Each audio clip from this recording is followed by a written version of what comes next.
This is another one of my dad's friends, Ted. Ted, how are you, brother? I'm doing pretty good. I like that old school Mountain Dew shirt you got. Yeah, thanks. Yeah, makes me thirsty. Something about Mountain Dew, man. You're right? It's the only one that'll do that. Oh, yeah. Anyways, back to your bike. What do we got here? Well, it's a 2005 Softail Deluxe.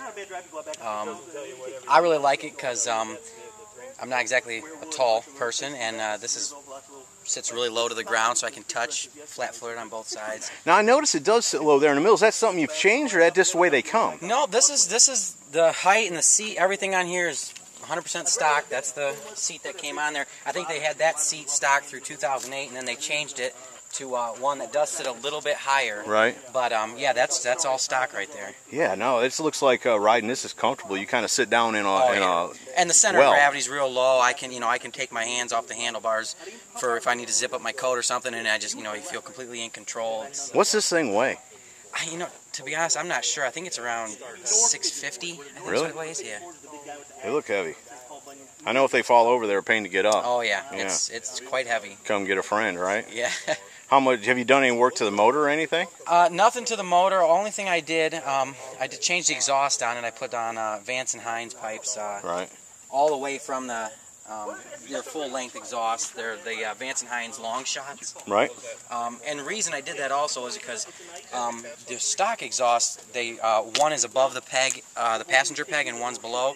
So originally, if I had a passenger on there, they were burning their legs. So that was part of it. I wanted to get pipes that were below the peg for the passenger. Well, that doesn't make any sense. Yeah, I know. I'm not sure why they had that design, but yeah, the stock exhaust was really not a good setup. No. And they sound a lot better with these on here. So. Right. What else have you done? Anything? All the chrome and all that's the way it came? Yep, that's all that came that way. Only thing I did, I added a highway bar engine guard, and that's it. Huh. So well, that's a good looking bike. Stock. You do a lot of riding? Yeah, I usually ride, I don't know, once or twice a week. We'll put on probably 50 miles or something like that a week. Not a ton, but on the weekends we get out and ride with. What about these cross-country rides? You like those? I love them. I just keep shifting my weight around so my butt doesn't get tired, right. And I'm good to go all day. I love riding out here in the curved roads. And how has your week been down here? Awesome. It rained. The first couple days we were here, just a little bit of mist and stuff like that. But for the most part, we've had really good weather, and the roads here are phenomenal. Up in Michigan, it's just pothole roads all over the place, so it's a whole different experience. It is a whole different world. We live in a racetrack, don't we? Yeah, definitely. I tell people we drive around in a postcard down here. Yeah. The scenery's beautiful, but driving that Mustang, I had to get something like that because of these roads. They just beckon for it. Yeah. I mean, it's just it really tests your skill level. Sure. Riding in and out of the curves a lot. So.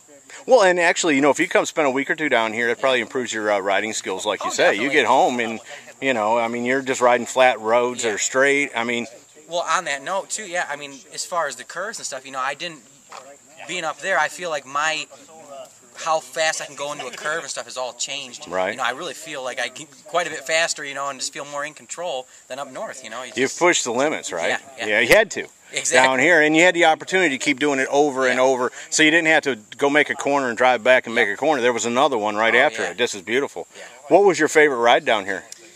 The Tail of the Dragon had to be the best. Yeah. It just, like I said, that was probably the biggest test of my skill. And now you fools did it in the rain too. Yeah, the road was wet. It wasn't raining.